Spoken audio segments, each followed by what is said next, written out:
हाँ तो बच्चों कैसे हो। जैसा कि आपको पता है आप क्या कर रहे हैं, रिवीजन कर रहे हैं। किसके माध्यम से? Short success in mathematics channel के माध्यम से। तो बच्चों अब तक हमारी 8 एक्सरसाइज पूरी हो चुकी हैं और आज हम बहुत ही इम्पोर्टेंट एक्सरसाइज लेके आए हैं, एक्सरसाइज नंबर 9। और ये हमारी एग्ज़ाम में जो आती है वो आती है 6 मार्क्स की बच्चों, और बहुत ही सरल एक्सरसाइज है। बस आपको कुछ चीज़ों का ध्यान रखना है।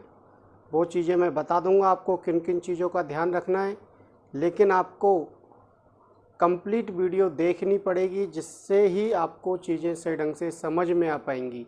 यदि आप आधी अधूरी वीडियो देखोगे तो चीज़ें समझ में नहीं आएंगी और आप 6 नंबर से अपने हाथ धो बैठोगे। समझ में आ रही नहीं आ रही बातें? यानी आपको प्रत्येक बेसिक चीज़ जो मैं समझाऊंगा वो समझनी होंगी, अन्यथा आप कहीं ना कहीं मिस्टेक कर दोगे जल्दीबाजी में। तो मैं बताऊंगा कहाँ गलती होती है, कैसे सोचना है हमें, कैसे नहीं सोचना है। तो देखो बच्चों, मैंने कुछ चीज़ें लिखी हुई हैं। हमारी एक्सरसाइज है कोऑर्डिनेट ज्योमेट्री, निर्देशांक ज्यामिति। तो हमारे पास दो बिंदु होते हैं, ए और बी। आपको पता है कि किसी भी बिंदु को दर्शाने के लिए द्विविमीय निर्देशांक पद्धति में, यानी कि इस तरह से जो हमारा ये बोर्ड है, इसमें आपको कितने कोऑर्डिनेट की आवश्यकता होती है? 2 कोऑर्डिनेट की आवश्यकता होती है। एक तो एक्स अक्ष का कोऑर्डिनेट और एक वाई अक्ष का कोऑर्डिनेट, यानी कि निर्देशांकों की आवश्यकता होती है, एक्स अक्ष का निर्देशांक और वाई अक्ष का निर्देशांक। क्यों? जैसे मैं ये कह दूं, ये कोई बिंदु है, ये एक्स अक्ष से कितना दूर है और वाई अक्ष से कितना दूर है, ठीक है। तो इस तरह से हमें 2 निर्देशांक अक्षों की जरूरत पड़ती है, एक्स अक्ष और वाई अक्ष। तो किसी भी बिंदु को दर्शाने के लिए 2 अक्ष चाहिए, 2 निर्देशांक चाहिए, एक्स और वाई। अब एक्स को हम लिखते हैं पहले और वाई को लिखते हैं हम बाद में। दूसरी बात, एक्स को हम कहते हैं भुज और वाई को कहते हैं हम कोटि, ठीक है बच्चों। अब देखो, 2 बिंदु हैं ए और बी, तो ए के निर्देशांक अलग होंगे, बी के निर्देशांक अलग होंगे। हमने अलग अलग नाम दे दिया, इसका x1 y1 दे दिया, तो इसका x2 y2 दे दिया। इनके मध्य की दूरी का जो फॉर्मूला होता है वो हमें कैसे ध्यान रखना है बच्चों, कैसे ध्यान रखना है? तो भूल जाते हो आप। तो हमें करना क्या है, x में से घटाना है x और y में से घटाना है y, और दोनों का वर्ग करके आप जोड़ देंगे और अंडर रूट निकाल लेंगे। क्या करना है बच्चों, x में से x घटाएंगे, y में से y घटाएंगे। कैसे ध्यान रखना है, x में से x, y में से y। अब आप कैसे भी घटा सकते हैं, समझ में आ रही बात? यानी x1 माइनस x2 भी कर सकते हैं और x2 माइनस x1 भी कर सकते हैं। इसी प्रकार से y1 माइनस y2 भी कर सकते हैं और y2 माइनस y1 भी कर सकते हैं। तो ये हो गया आपका फॉर्मूला। कैसे आया कैसे नहीं आया वो चीज़ें मैं नहीं समझाऊंगा यहाँ पर, आपको डायरेक्ट याद रखना होगा। अब ये काम क्या आता है, काम कैसे आता है? हमें ये सिद्ध करने के काम आता है कि कोई वर्ग जो है वो वर्ग है या नहीं है। आयत को सिद्ध करने के काम आता है, समचतुर्भुज को सिद्ध करने के काम आता है, समांतर चतुर्भुज को सिद्ध करने के काम आता है, समबाहु त्रिभुज को सिद्ध करने के काम आ जाता है, समकोण त्रिभुज, समद्विबाहु त्रिभुज। तो बच्चों ये आनी चाहिए आप पर। तो वर्ग क्या होता है, जिसकी चारों भुजाएं बराबर होती है, और विकर्ण भी क्या होते हैं, बराबर। समचतुर्भुज क्या होता है, जिसकी चारों भुजाएं क्या होती हैं, बराबर। आयत क्या होता है, आमने सामने की भुजा बराबर और विकर्ण बराबर। लेकिन समांतर चतुर्भुज क्या होता है, आमने सामने की भुजा तो बराबर होती है लेकिन विकर्ण बराबर नहीं होते। ऐसे ही समचतुर्भुज में भी विकर्ण बराबर नहीं होते। समबाहु त्रिभुज में क्या होता है, तीनों भुजा बराबर होती हैं।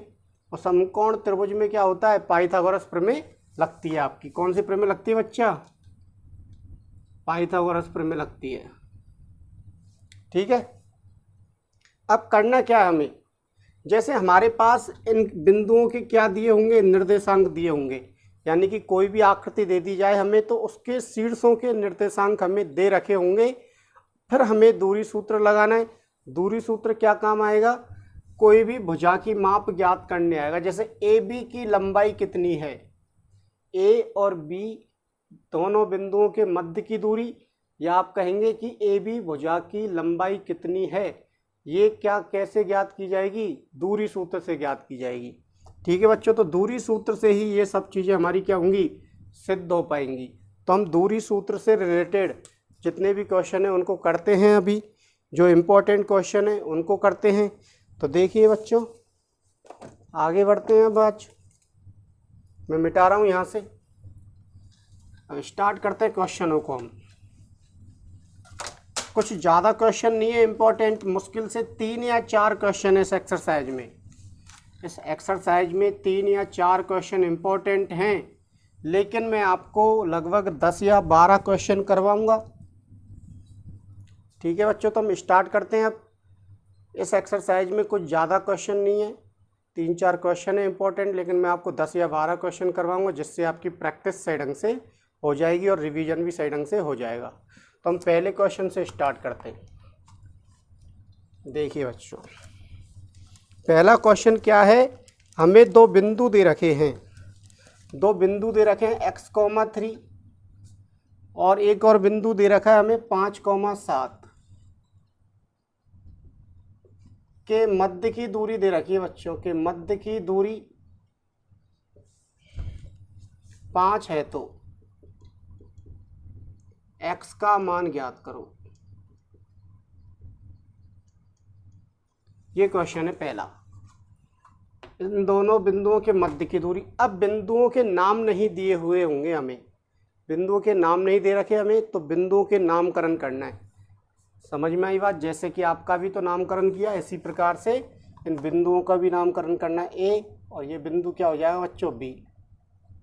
ठीक है, अब ए का और बी के मध्य की दूरी दे रखी है, तो कैसे दर्शाएंगे दूरी को? ये ए बिंदु हो जाएगा और ये बिंदु बी हो जाएगा। बी के निर्देशांक 5,7 और ए के निर्देशांक x,3। तो ए और बी के मध्य की दूरी क्या हो जाएगी बच्चों? दूरी क्या हो जाएगी बताइए? A B. और ए बी दूरी जो दे रखी है वो कितनी दे रखी है हमें? 5। सही है, ए और बी के मध्य की दूरी को ए बी से दर्शाएंगे और वो कितनी दे रखी है? 5। दूरी का सूत्र लगा दो आप, x में से x घटाना है और y में से y घटाना है। समझ में आई बात?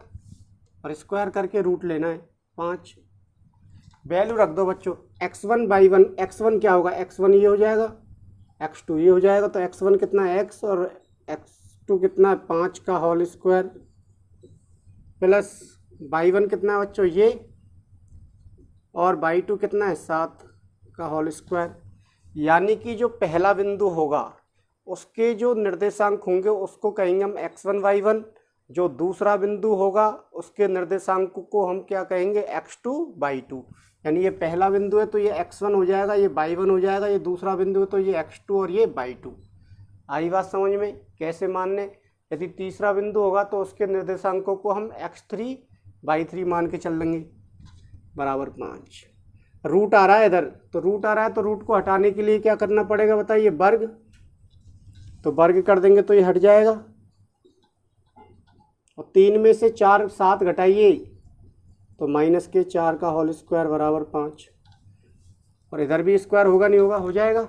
अब क्या करना है आपको? a माइनस बी का होल स्क्वायर लगाना। तो a का स्क्वायर प्लस b का स्क्वायर माइनस 2ab।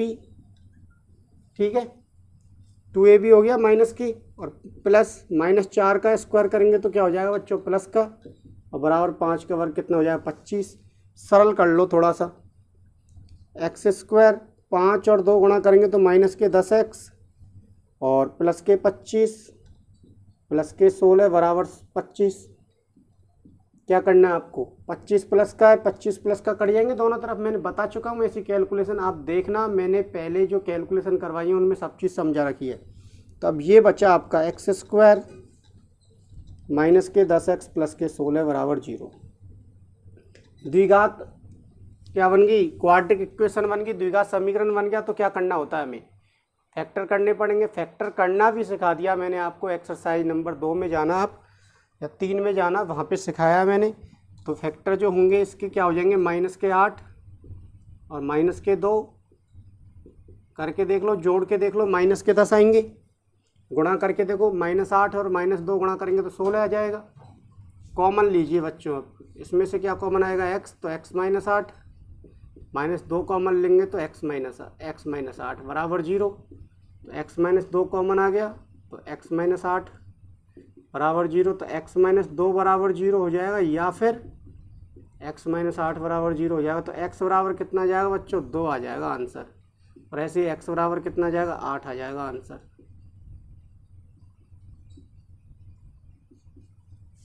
हो गया यहाँ तक? समझ में आ रही नहीं आ रही चीज़ें? तो बच्चों लिख लो ये। हाँ तो देखिए बच्चों, क्या करना है, हमें 2 क्वेश्चन लिखे हुए बोर्ड पर, दूसरा और तीसरा हम क्रम से सॉल्व करेंगे इनको। पहले क्वेश्चन नंबर 2 सॉल्व करेंगे, उसके बाद क्वेश्चन नंबर 3 सॉल्व करेंगे। तो बच्चों क्वेश्चन नंबर जो 2 है वो इम्पोर्टेंट है, लेकिन मैं आपको तरीका बता रहा हूँ कि इस तरीके का सवाल आ जाए तो आपको कैसे करना है। अब इस वर्ग के स्थान पे आयत भी आ सकता है, समचतुर्भुज भी आ सकता है, समांतर चतुर्भुज भी आ सकता है, उसके बाद क्या आ सकता है आपका, समबाहु त्रिभुज भी आ सकता है, और समकोण त्रिभुज भी आ सकता है। समझ में आई बात? आपको सोचना कैसे है, आप सवालों के तरीकों को समझो, सवालों को मत रटिए आप। यदि आप सवाल रटेंगे तो एक सवाल कर पाएंगे, तरीका समझ लिया तो आपसे यदि मैं 10 क्वेश्चन करवा दूंगा एक तरीके से तो आप 10 के भी आंसर दे देंगे बच्चों। तो बस मेरा यही उद्देश्य है कि आप तरीकों को सीखें, जिससे कि आप अच्छे से अच्छे अंक प्राप्त कर सकें। ऐसे तो आप सवालों को रटेंगे तो किताब में बहुत सारे क्वेश्चन हैं, जबकि मैंने आपको पहली क्लास में ये बताया था कि मैं आपको केवल 250 या 300 क्वेश्चन करवाऊँगा मैक्सिमम, ज़्यादा से ज़्यादा। आप देख भी लेना, काउंट करके भी देख लेना, इससे ज़्यादा क्वेश्चन नहीं होंगे हमारे। तो बच्चों देखिए आगे, देखो वर्ग के लिए कह रहा है हमसे, किसके लिए कह रहा है, वर्ग के लिए कह रहा है। तो वर्ग बना लेते हैं हम बच्चों, हमने बना दी वर्ग, और ABCD नाम दे दिया इसका। अब कईयों के दिमाग में आता है सर ABCD क्यों दिया, आप कोई भी और नाम दे दीजिए, लेकिन एक बात ध्यान रखनी है, हमें बिंदुओं को लगातार लेना है, जैसे PQRS ABCD। समझ में आई बात? अब A के निर्देशांक जो पहला बिंदु है उसको A मान लेंगे, जो दूसरा बिंदु है उसको B मान लेंगे, लगातार मानने हैं आपको जिससे कैलकुलेशन में गड़बड़ी नहीं हो। तीसरे बिंदु को C मान लेंगे, और चौथे बिंदु को क्या मान लेंगे, -1, D मान लेंगे 1, 0 को। ठीक है, हो गया यहाँ तक? अब आपको क्या करना है, सबसे पहले तो भुजा बराबर होनी चाहिए। वर्ग का आपको क्या आनी चाहिए, प्रॉपर्टीज आनी चाहिए, यानी कि गुण आने चाहिए। तो वर्ग में होता क्या, चारों भुजा बराबर होती है। तो पहले तो आप भुजा ज्ञात करेंगे दूरी सूत्र के द्वारा, उसके बाद आप विकर्ण ज्ञात करेंगे। तो विकर्ण भी क्या होते हैं, बराबर। यदि चारों भुजा बराबर आ जाएं और विकर्ण बराबर हो जाए तो हमारा क्या बन जाएगा, ये वर्ग बन जाएगा। तो देखिए भुजा AB, दूरी सूत्र का उपयोग कर रहे हो आप, दूरी सूत्र से भुजा AB, सूत्र लगा दो बच्चों। पहले तो आप एक बार तो सूत्र लगा ही देना, आपको प्रत्येक बार सूत्र लगाना है, बस मैं एक बार लगाऊंगा। अब थोड़ा सा ध्यान से समझना कैलकुलेशन को। मैं ऐसे लिख दूं 3 माइनस और फिर बाद में भी माइनस की संख्या आए, 3 माइनस और फिर बाद में भी माइनस के आए, 2 लगातार माइनस आ जाएंगे, 2 लगातार माइनस आ जाएंगे तो वो माइनस के चिन्ह किस में बदल जाएंगे, प्लस में बदल जाएंगे। समझ में आई बात? क्योंकि माइनस और माइनस गुणा होके क्या बनाते हैं, प्लस बनाते हैं। इस बात का ध्यान रखना है। यदि 2 विपरीत चिन्ह ऐसे लिखे हुए हैं तो आप क्या करेंगे, ऐसी स्थिति में बाकी करेंगे, यानी कि माइनस करेंगे। ठीक है बच्चों? और जो साइन आएगा यानी जो चिन्ह आएगा वो बड़ी संख्या का आता है, जैसे कि 5 प्लस का है, 3 माइनस का है। बड़ा कौन सा है, 5 बड़ा है। तो यहाँ पर इसको सॉल्व करेंगे तो बचने को तो 2 बचेगा, लेकिन कौन सा चिन्ह बचेगा, तो जो बड़ी संख्या होती है उसका चिन्ह बचता है। ये कैलकुलेशन आप पर आनी चाहिए। तो देखते हैं आगे, देखिए अब ये रहे बच्चों, करिए आप सॉल्व इसको। 1 माइनस और फिर 3 का स्क्वायर, बाई कितना है बच्चों, -2, और अगला क्या है, 0 का स्क्वायर। सरल कीजिए इसको, इधर ही कर लेते हैं, उधर आगे और सॉल्व कर लेंगे चीज़ों को। इधर ले आता हूँ मैं थोड़ा सा इसको अब बढ़ा के। तो -1, 1 माइनस और 1 तो प्लस का, 3 माइनस का क्या बचेगा, माइनस के 2 बचेंगे, अभी बता दिया मैंने। और ये क्या बचेगा, -2, 0 जोड़ो या घटाओ कोई फ़र्क पड़ता ही नहीं है। तो -2 का स्क्वायर, तो -2 का स्क्वायर यानी कि 4, प्लस 4 यानी कि कितना हो जाएगा बच्चों 8। और 8 को आप क्या लिख सकते हैं बताइए 4 गुणा 2। और 4 गुणा 2 का मतलब क्या होगा 4 का रूट कितना होता है, 4 का वर्गमूल 2 होता है, तो ये तो बाहर आ गया और इसका वर्गमूल होता नहीं है, तो ये ऐसे की ऐसे आ गया और इकाई आ जाएगी बस। ठीक है, इसके बाद आप कौन सी भुजा निकालेंगे, भुजा BC। अब मैं डायरेक्ट ही कर रहा हूँ, देखो B और C पे ध्यान देना। तो 3 में से एक घट जाएगा प्लस 0 माइनस 2 हो जाएगा का स्क्वायर। आई बात समझ में, x में से x घटा दिया, y में से y घटा दिया, कैसे भी घटा दो कोई दिक्कत नहीं है उससे। सरल कीजिए, 3 में से एक घटा 2 का स्क्वायर और माइनस 2 का स्क्वायर, तो 4 प्लस 4 यानी कि 8। और 8 आ जाएगा तो 8 का भी हमने लगा दिया, क्या आ जाएगा 2√2 इकाई। इसके बाद भुजा कौन सी निकालनी है आपको, CD की। तो एक माइनस, देखो एक माइनस और माइनस आ गया दोबारा से, एक फिर माइनस लगाएंगे, फिर एक और माइनस आ गया, 2 लगातार माइनस आ जाते हैं तो क्या कर देते हैं, प्लस कर देते हैं। 2 लगातार माइनस आने पर क्या कर देंगे, प्लस। फिर प्लस 2 में से 0 घटा देंगे आप। सरल कीजिए इसको, 2 का स्क्वायर और 2 का स्क्वायर, तो 2 का स्क्वायर 4 प्लस 4 बराबर √8। और √8 को आप क्या लिख देंगे, 2√2 इकाई। तो ये आ गया आपका CD। अब आपको क्या निकालना है, भुजा AD या DA। तो बच्चों बताइए क्या करेंगे, -1 और -1 का स्क्वायर प्लस 0 में से कितना घटा देंगे, देखो 0 में से घटा रहे हैं और फिर दोबारा माइनस आ गया, 0 में से घटाएंगे आप माइनस के दो, तो माइनस तो है ही है और फिर एक और माइनस आ गया तो क्या हो जाएगा वो प्लस।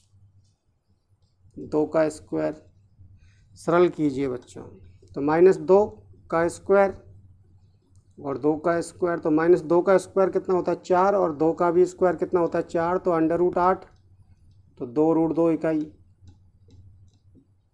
तो ये तो आ गई बच्चों भुजा। अब आपको क्या निकालना, विकर्ण। तो विकर्ण कौन सा है बताइए, विकर्ण कैसे प्राप्त किए जाते हैं, 2 आमने सामने के शीर्षों को मिलाकर, तो ये शीर्ष और ये शीर्ष, तो विकर्ण AC। लगाइए सूत्र, तो 1 में से घटेगा 1 प्लस -2 में से घटेगा 2।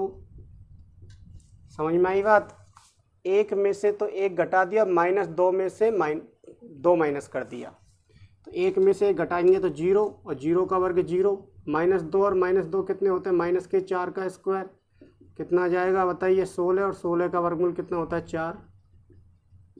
उसके बाद विकर्ण कौन सा निकालना आपको, BD। तो विकर्ण BD निकालिए, तो BD 3 में से माइनस करेंगे तो 3 माइनस और फिर माइनस आ गया, 3 माइनस और फिर दोबारा माइनस आ रहा है, तो क्या करना है हमें, प्लस करना है, प्लस 0 में से माइनस करेंगे 0। सरल कर लो बच्चों, 3 और 1 4, तो 4 का स्क्वायर प्लस 0 यानी 16, 16 का वर्गमूल कितना होता है 4 इकाई। तो आप देखेंगे यहाँ पर देखो भुजाएं, एक भुजा, दूसरी भुजा, तीसरी भुजा, चौथी भुजा, चारों भुजा बराबर। और विकर्ण, ये विकर्ण हो गया और ये विकर्ण हो गया, तो विकर्ण भी बराबर, तो इसका मतलब क्या बन जाएगा, ये आपका वर्ग बनेगा नहीं बनेगा, तो लिख देंगे चूंकि भुजा AB बराबर BC बराबर CD बराबर DA और विकर्ण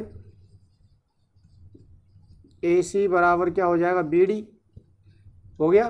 तो इसलिए दिए गए शीर्ष वर्ग के शीर्ष हैं, इसलिए हमें जो शीर्ष दे रखे हैं वो किसके हो जाएंगे, वर्ग के। तो ऐसे ही आयत सिद्ध करना है, ऐसे ही समचतुर्भुज, ऐसे ही समांतर चतुर्भुज, ऐसे ही समबाहु त्रिभुज, ऐसे ही समद्विबाहु त्रिभुज, ऐसे ही समकोण त्रिभुज। आई बात समझ में बच्चों। लेकिन एक समकोण त्रिभुज में एक ध्यान रखना है आपको, आप भुजा तो निकालेंगे, जैसे आपने कोई त्रिभुज बना लिया, आप भुजा तो निकाल लेंगे, जैसे AB निकाल ली, BC निकाल ली और CA निकाल ली, लेकिन एक बात का ध्यान रखना है, समकोण त्रिभुज में पाइथागोरस प्रमेय लगती है, और पाइथागोरस प्रमेय क्या कहती है कि दो भुजाओं के वर्गों का योग तीसरी भुजा के वर्ग के बराबर होता है। इसका मतलब आपने ए बी निकाल लिया तो ए बी का भी वर्ग करना पड़ेगा, बी सी निकाल लिया तो बी सी का भी वर्ग करना पड़ेगा, ए सी निकाल लिया या सी ए निकाल लिया तो उसका भी वर्ग करेंगे। फिर हम देखेंगे कि किन दो भुजाओं के वर्ग किए तो उनका योग करने पर तीसरी भुजा के बराबर आ रहा है, यानी वर्ग के बराबर आ रहा है। तो हमारा क्या हो जाएगा, वो समकोण त्रिभुज हो जाएगा और उसके अकॉर्डिंग हम इनको सेट कर देंगे। अब पहले ही समकोण त्रिभुज नहीं बनाएंगे, बस एक बात का ध्यान रखना है, समकोण त्रिभुज वाले क्वेश्चन में आपको समकोण त्रिभुज पहले से ही नहीं बनाना, क्योंकि आपको पता नहीं होगा कि क्या करने, क्या आधार है और क्या लंब है, क्या हाइपोटेनियस है, क्या बेस है और क्या परपेंडिकुलर है। आई बात समझ में? तो देखते हैं बच्चों नेक्स्ट क्वेश्चन, चौथा तीसरा, ये मिटा देता हूँ, लिख लेना आप बच्चों। आगे बढ़ते हैं, अब हम देखते हैं क्या है। देखिए, अब हमें अंतः विभाजन का फॉर्मूला पढ़ना है। अंतः विभाजन इंटीरियर सेक्शन का फॉर्मूला पढ़ना है। सेक्शन फॉर्मूला पढ़ना है हमें, एक तो अंदर की तरफ और एक बाहर की तरफ। तो क्या होता है हमारे पास, देखो इस वाले पॉइंट को ध्यान से समझ लेना तो आपकी सभी समस्याएं दूर हो जाएंगी। और इम्पॉर्टेंट टॉपिक और है बच्चों, तो ए कोई पॉइंट है x1, y1, बी कोई पॉइंट है x2, y2, ठीक है। दो बिंदु हैं हमारे पास ए और बी, तो ए x1, y1 और बी और लगा हुआ है और बी x2, y2। क्या करना होता है, मैं जब भी क्वेश्चन आए तो उसमें और लगा हुआ दिखेगा आपको, तो और लगे हुए से पहले जो बिंदु होगा उसको ए मानना है, और के बाद वाले बिंदु को बी मानना है, और पहले वाले बिंदु को पहले सिरे पर और दूसरे वाले बिंदु को दूसरे सिरे पर आपको लिखना है। आई बात समझ में? इसके बाद इस वाले रेखाखंड को बांटा जा रहा है, तो जैसे मैंने बांट दिया इसको, तो ये इधर वाला हिस्सा और ये इधर वाला हिस्सा, तो कोई एक बिंदु चाहिएगा हमें बांटने के लिए, तो हमने बिंदु P मान लिया और इसके निर्देशांक क्या मान लिए, x, y मान लिए। और ये बिंदु P क्या कर रहा है, इसको m1 अनुपात m2 में विभाजित कर रहा है। तो फॉर्मूला क्या होगा, देखो बिंदु P का x निर्देशांक चाहिए हमें,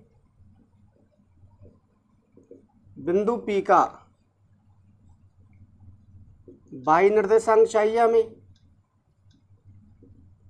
तो x बराबर हो जाएगा, बिंदु P का x निर्देशांक क्या है, x, और ये क्या है, y निर्देशांक बराबर y। कुछ नहीं करना आपको, बस एक चीज़ ध्यान रखनी है, ऊपर लिख देंगे आप m1 प्लस m2 और हर में भी लिख देंगे m1 प्लस m2, ऐसे यहाँ लिख देंगे m1 प्लस m2 और यहाँ भी लिख देंगे m1 प्लस m2। आई बात समझ में? ऐसे लिख दिया। अब सोच रहे होंगे सर ऐसा तो कोई फॉर्मूला ही नहीं होता है, तो बच्चों आपको मैं फॉर्मूला याद करना सिखा रहा हूँ, देखो कैसे।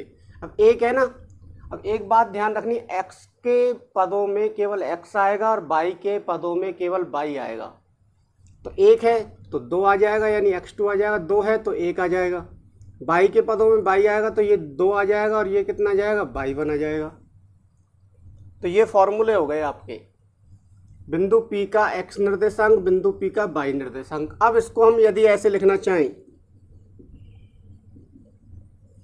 तो क्या हो जाएगा बताइए, बिंदु P m1 x2 plus m2 x1 upon m1 plus m2, comma ऐसे हो जाएगा m1 y2 plus m2 y1 upon m1 plus m2। ये बिंदु P का क्या हो गया, निर्देशांक हो गया। अब बच्चों समझने की बात क्या है, इसमें क्वेश्चन कैसे आएगा वो है मुख्य पॉइंट। तो ये समझ लेना कि इस वाले सूत्र से ही संबंधित हमें क्वेश्चन पूछा जा सकता है, या दूरी फॉर्मूले से मैंने बताई दिए कैसे क्वेश्चन आएगा। देखो इसमें से ए को गायब कर दिया और ये तीनों चीज़ दे दी जाएंगी आपको, और ए का निर्देशांक पूछा जाएगा। तो आपके पास फॉर्मूला किसका है, क्या ए का फॉर्मूला है, क्या ए का फॉर्मूला है, क्या नहीं है ना, तो फिर हमारे पास केवल पी का फॉर्मूला है। तो आप पी का एक्स निर्देशांक का सूत्र लगा देंगे और पी का वाई निर्देशांक का सूत्र लगा देंगे, वही बात क्लियर। दूसरी बात, ऐसे यदि बी गायब कर दिया जाए तो भी हमें यही फॉर्मूले लगाने दोनों। तीसरा पॉइंट, यदि हमें अनुपात पूछे जाए, ये तीनों चीज़ दे रखी होंगी, अनुपात पूछे जाए तब भी यही फॉर्मूला लगाना है। और हमें ये बिंदु पूछा जाए तो आपको पता ही है, इस बिंदु के निर्देशांक तो आपको पता ही है। अब होगा क्या यहाँ पर, अब एक क्वेश्चन और पूछा जाता है, एक्स अक्ष पर हो कोई बिंदु, तो एक्स अक्ष पर क्या बताया मैंने, एक्स कॉमा जीरो। एक्स अक्ष पर कोई बिंदु बताया तो एक्स कॉमा जीरो, तो ये बिंदु P जो है वो एक्स अक्ष पर स्थित है और इसको विभाजित कर रहा है m1 अनुपात m2 में। अब कौन सा फॉर्मूला लगाएं, यहाँ बात समझने वाली है बच्चों। तो इसमें जो भी संख्यात्मक मान दे रखा है, बिंदु P का जो भी संख्यात्मक मान दे रखा है, एक्स अक्ष का संख्यात्मक मान है संख्या के रूप में, तो x का फॉर्मूला लगा देंगे। यदि y निर्देशांक का संख्या के रूप में मान है तो y अक्ष का फॉर्मूला लगा देंगे। तो ये y अक्ष का निर्देशांक क्या है, 0 है, तो अब y वाला सूत्र लगा देंगे। अब ऐसे भी हो सकता है कि ये बिंदु x अक्ष पर नहीं हो कि किस पे आ जाए, y अक्ष पर आ जाए, यानी कि 0, y आ जाए। ये बिंदु y अक्ष पर आ गया। अब कौन सा फॉर्मूला लगाएंगे, तो बताइए कौन सा निर्देशांक दे रखा है आपको, x निर्देशांक दे रखा है संख्या के रूप में। वैसे तो y दे रखा है लेकिन संख्या के रूप में कौन सा दे रखा है, x, तो x वाला फॉर्मूला लगा देंगे। अब ऐसे भी आ जाता है, देखो अब कोई बिंदु ही दे दिया ऐसे, अब इसमें तो सर दोनों ही मान दे रखे हैं, x का भी दे रखा है और y का भी दे रखा है। तो इस स्थिति में आप x का भी फॉर्मूला लगा सकते हैं और y का भी फॉर्मूला लगा सकते हैं, लेकिन आपको एक ही फॉर्मूला लगाना है, या तो x बराबर लगा देना या फिर y बराबर लगा देना। और आपकी इस एक्सरसाइज में कुछ नहीं बचा बच्चों, बस थोड़ी सी बेसिक नॉलेज होती है वो ध्यान रखना है आपको। तो देखो बच्चों, ये तो क्वेश्चनों के टाइप हो गए। अब यदि हमें बाह्य विभाजन करना है, कैसा विभाजन करना है, बाह्य विभाजन या बाह्य विभाजन करना है, तो कुछ नहीं करना है, इस फॉर्मूले में जो प्लस दिख रहा है उसके स्थान पे कितना लगा, क्या कर देना, माइनस कर देना। जहाँ जहाँ प्लस दिख रहा है वहाँ वहाँ क्या आ जाएगा, माइनस आ जाएगा। ये माइनस आ गया सब जगह, ठीक है। ये हो गया बाह्य विभाजन। अब मैं इनको कैसे आए कैसे नहीं आए ये चीज़ें नहीं सिखा रहा, ज्योमेट्री वाली चीज़ें, समरूपता, सर्वांग समता के नियम लगेंगे, तो इतना समय नहीं है हमारे पास अभी। तो इन चीज़ों को मैं करवाऊंगा तो सही, लेकिन कंप्लीट जो कोर्स का सिस्टम चालू करूंगा, मैं आपको बता ही दिया कि इस चैनल के माध्यम से कंप्लीट कोर्स करवाया जाएगा आपको, तब मैं इन चीज़ों को बताऊंगा रेगुलर सिलेबस में। देखिए बच्चों, अब आपके पास एक आता है मध्य बिंदु। अब ये मध्य बिंदु क्या है समझो, ये मार्कर है, इसका मिड पॉइंट मैंने ये ले लिया यहाँ पे, तो क्या होगा, मिड पॉइंट यहाँ पे ले लिया मैंने, उंगली रखी हुई है यहाँ पे, तो ये वाला हिस्सा और ये वाला हिस्सा क्या आ जाएगा, इसका बराबर आ जाएगा। बराबर का मतलब इधर यदि 4 सेंटीमीटर तो इधर 4, इधर 5 है तो इधर 5, इधर 6 है तो इधर 6। आई बात समझ में। तो यदि आप इसको देखेंगे मध्य बिंदु को, तो ये ए बी हो जाएगा, ये ए हो जाएगा, ये x1 y1 हो जाएगा और ये x2 y2 हो जाएगा, और ये बिंदु P ले लेते हैं x, y। अब ये मध्य बिंदु है तो यानी कि क्या होगा, 2 इधर है तो 2 इधर होगा, 1 इधर है तो 1 इधर होगा, 5 इधर है तो 5 इधर होगा, 7 इधर है तो 7 इधर होगा। तो बच्चों मैंने अनुपात में एक नियम सिखाया था, सिखाया नहीं है आपको तो खैर, लेकिन अनुपात का नियम होता है, यदि किसी अनुपात दे रखें, इनमें समान संख्या से गुणा कर दिया जाए, दोनों तरफ समान संख्या से भाग दे दिया जाए, समान संख्या से गुणा कर दिया जाए, समान संख्या से भाग दे दिया जाए, तो अनुपात के मानों पर कोई प्रभाव नहीं पड़ता। उसके पीछे रीजन क्या है, क्योंकि अनुपात को आप कैसे लिख सकते हैं, बटे के रूप में। अब आप गुणा कर लो किसी भी संख्या से, 5 से गुणा कर दिया आंसर हर को, तो बताओ 5 से 5 तो कट ही जाएगा ना। आप इसमें 2 का भाग दे दो, इसमें भी 2 का भाग दे दो, तो हर समान होने की वजह से कट जाएंगे, तो कोई फर्क पड़ा क्या, अनुपातों में नहीं पड़ा ना। तो इसलिए आप 7 का भाग दे देंगे तो 1:1 आएगा, 5 का भाग दे देंगे 1:1 आएगा, 2 का भाग दे देंगे दोनों तरफ 1:1 आएगा। यानी कि मध्य बिंदु के जो अनुपात होते हैं, मध्य बिंदु किस अनुपात में विभाजित करता है, किसी भी रेखाखंड को 1:1 में विभाजित करता है हमेशा। 2:2 लेंगे तब भी 1:1 आने वाला है, 7:7 लेंगे तब भी 1:1 आने वाला है। तो इसका मतलब मध्य बिंदु का फॉर्मूला क्या बन जाएगा, देखो क्या था, m1x2 m2x1 upon m1 plus m2 था, और क्या था बताइए, ये तो x बराबर हो गया, y बराबर क्या था, m1/2 m2y1 upon m1 plus m2 था, लेकिन m1 का मान कितना, 1, m1 का मान 1, m2 का मान 1, तो 1 हटा दूँ मैं, 1 से गुणा करेंगे तो ये आएगा, m2 हटा दूँ, 1 से गुणा किया, यहाँ पर 1 रखिए आप और यहाँ पर 1 रखिए, तो क्या आने वाला है, x1 प्लस x2 बटे 2 आ जाएगा। ऐसे इसको सॉल्व करेंगे तो y1 प्लस y2 बटे 2 आ जाएगा। तो ये हो जाएंगे मध्य बिंदु के लिए x बराबर x1 प्लस x2 बटे 2 और y1 प्लस y2 बटे 2। क्या करना है हमें, यदि हमें दो बिंदु दे रखे, मध्य बिंदु निकालना है, तो x में x जोड़ दो, 2 का भाग दे दो, x निर्देशांक आ जाएगा। y में y जोड़ दो और 2 का भाग दे दो, y वाले निर्देशांक में y निर्देशांक जोड़ के 2 का भाग दे दो, तो मध्य बिंदु का y निर्देशांक आ जाएगा। अब क्वेश्चन करते हैं इससे रिलेटेड, देखिए इससे संबंधित हम क्वेश्चन करते हैं। मिड पॉइंट बता दिया मैंने, एक्सटीरियर सेक्शन बता दिया, इंटीरियर सेक्शन बता दिया बच्चों, अंत विभाजन बाह्य विभाजन बता दिया। अब क्वेश्चन बताता हूँ मैं आपको, कुछ नहीं है क्वेश्चनों में। तो क्वेश्चन नंबर जो भी है देखते हैं कौन सा है, पहला, दूसरा, तीसरा, चौथा क्वेश्चन है बच्चों। चौथा क्वेश्चन है, हमें दो बिंदु दे रखे हैं, मैं लिख रहा हूँ क्वेश्चन बिंदुओं, जल्दी से लिख रहा हूँ, 2, -3 और 5, 6 को मिलाने वाले रेखाखंड को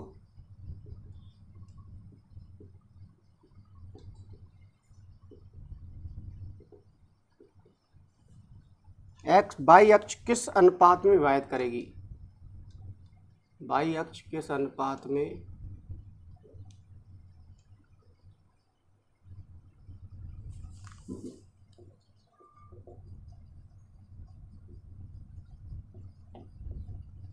देखो बच्चों, इस एक्सरसाइज में मैं आपको तरीके सिखा रहा हूँ, सवालों को कैसे हैंडल करना है, आपको समझ में आई बात। सभी क्वेश्चन इंपॉर्टेंट है पहली बात, और जो ज़्यादा इम्पॉर्टेंट है मैं आपको बता रहा हूँ कि कौन सा क्वेश्चन ज़्यादा इम्पॉर्टेंट है। बस आप तरीकों को समझो, इम्पॉर्टेंट पे ज़्यादा ध्यान मत दो आप। देखो मैंने क्या बताया, और लग रहा है, और पहचान लिया, और से पहले बिंदु ए मानना होता है, तो ए मान लिया 2, -3 और इसको रेखाखंड के एक सिरे पर मिलाने वाले रेखाखंड कह रहा ना, और दूसरे बिंदु को बी मान लेंगे बाद वाले को, और ये क्या हो जाएगा 5, 6, इसको लास्ट में लिख दिया। अब इस वाले रेखाखंड को y अक्ष, तो y अक्ष पर कोई बिंदु क्या ले लेते हैं, P, बिंदु क्या ले लेते हैं, y अक्ष पर P ले लिया। ये y अक्ष जारी होगी ऐसे, ऐसे y अक्ष जारी है, सपोज करो ऐसे, ठीक है। तो y अक्ष पर कोई बिंदु P ले लिया, और उसके निर्देशांक क्या होते हैं, y अक्ष पर कोई बिंदु लेते तो उसके निर्देशांक क्या होते हैं, मैंने बताया था। जैसे x अक्ष है, तो x अक्ष पर बिंदु लेना हमें, यहाँ पर कोई बिंदु लेना है, तो x अक्ष पर क्या y अक्ष होती है, क्या नहीं होती, तो y निर्देशांक क्या हो जाएगा, इसका 0 हो जाएगा। ये y अक्ष पर कोई बिंदु लेना है, तो y अक्ष पर x निर्देशांक क्या होता है, यहाँ पर 0 होता है, तो ये आ जाएगा। तो ऐसे लेना आपको, y अक्ष पर क्या ले लेंगे आप, 0, y, और अनुपात पूछ रहा है हमसे, अनुपात, तो अनुपात का मतलब m1 अनुपात m2 ले लेंगे आप, ठीक है। आपको भाषा लिखनी है, माना y अक्ष पर बिंदु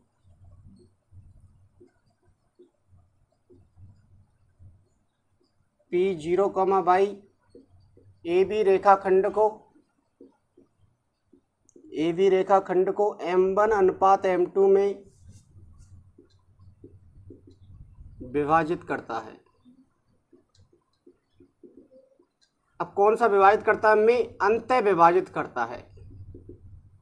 आप हमेशा कौन सा विभाजन लेके चलेंगे बच्चों, अंतः विभाजन। जब इस तरह का आ जाए अनुपात वगैरह का क्वेश्चन, तो यदि हमें क्वेश्चन में दे रखा कि अंतः विभाजन करता है तो कोई दिक्कत नहीं है, लेकिन यदि हमें खुद को मानना पड़े तो आप क्या लेके चलेंगे, अंतः विभाजन लेके चलेंगे।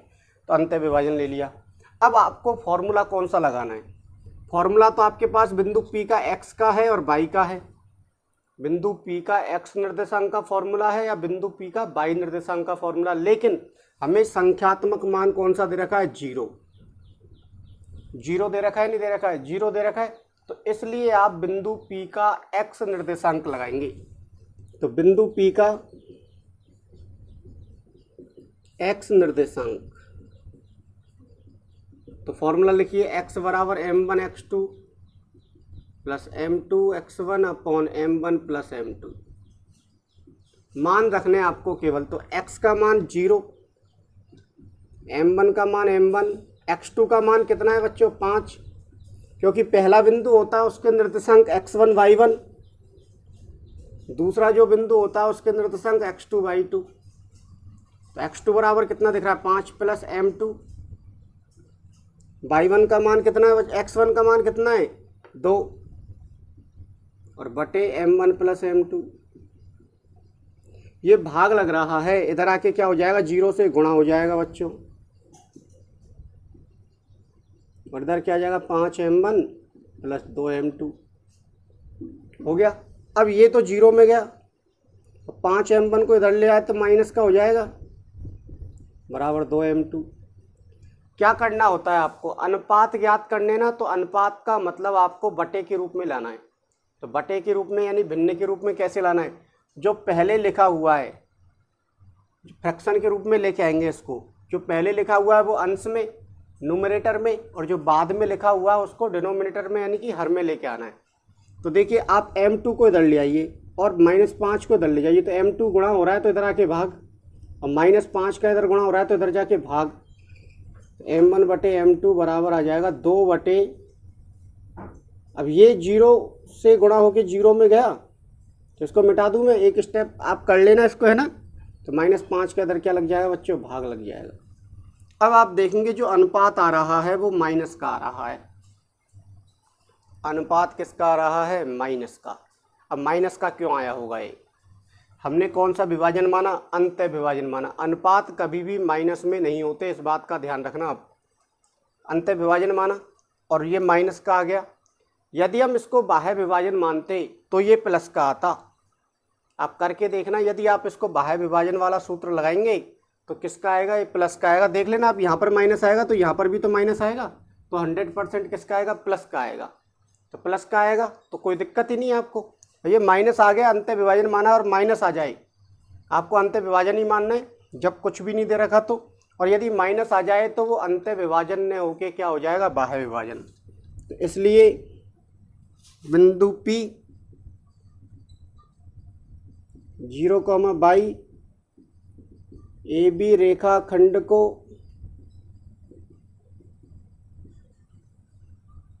दो अनुपात 5 में, अनुपात माइनस में नहीं लेते तो 2:5, तो 2 पहले 5 बाद में बाह्य विभाजित करता है।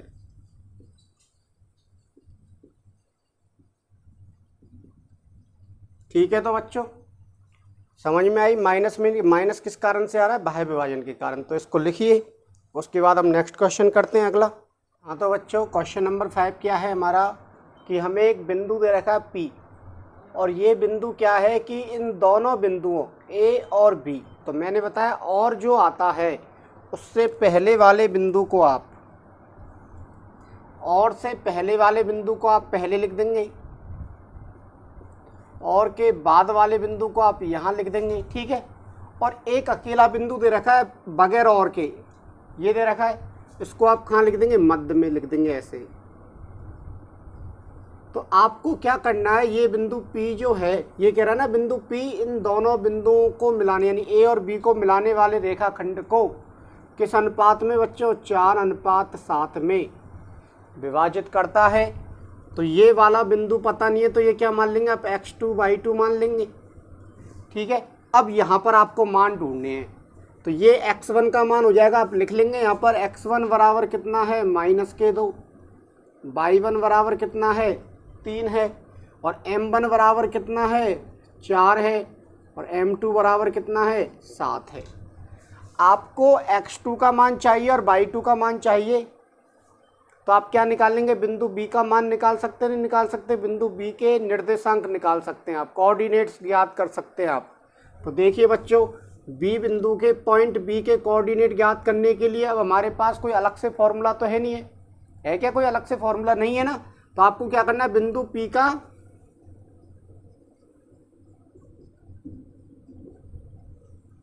x निर्देशांक, तो बिंदु P का x निर्देशांक बराबर x बराबर m1 x2 plus m2 x1 बटे m1 प्लस m2। x की वैल्यू कितनी है 3, m1 की वैल्यू कितनी है 4, x2 की वैल्यू पता नहीं है, m2 की वैल्यू कितनी है 7, x1 की वैल्यू कितनी है -2 अपॉन 4 + 7 हो गया। यहाँ तक वैल्यू रख दी बस आपने। अब सरल करना, 7 और 4 11, और ये 4x2 - 14/11, तो 11 इधर आ जाएगा तो क्या हो जाएगा, गुणा हो जाएगा। तो 4x2 - 14 33, और इधर आ जाएगा ये 14 प्लस के हो जाएंगे, तो ये कितने हो गए 37 47, और 4 का इधर क्या लग जाएगा, भाग लग जाएगा। क्यों लग जाएगा भाग, ये गुणा में इधर, तो इधर आके क्या लग गया, भाग। तो x2 की वैल्यू आ गई आपके पास। अब आपको क्या करना है, बिंदु P का y निर्देशांक, बिंदु P का y निर्देशांक, तो y बराबर m1/2 m2/1 बटे m1 + m2। y की वैल्यू कितनी है बच्चों 5, m1 की वैल्यू कितनी है 4, y2 की वैल्यू कितनी है y2 ही है, प्लस m2 की वैल्यू कितनी है 7, और y1 की वैल्यू कितनी है 3 बटे 4 + 7। सॉल्व करो इसको, 5 7 और 4 11, 11 इधर गुणा होके आ जाएंगे, और 4/2 और प्लस 21, तो 55, और 21 इधर आके किसके हो गए, माइनस के, 4/2। सरल कीजिए बच्चों, तो 15, 5 में से 1 गया तो 4 और 3 बराबर 4/2, तो 2 बराबर कितना जाएगा 34/4, यानी कि 17/2। तो बच्चों क्या करना है अब हमें, सही है 17/2। तो अतः बिंदु B क्या हो जाएगा बताइए,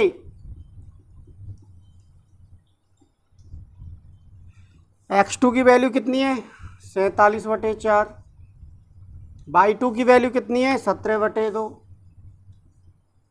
और ये आ जाएगा बच्चों आपका आंसर। तो बिंदु B का मान ज्ञात कर लिया।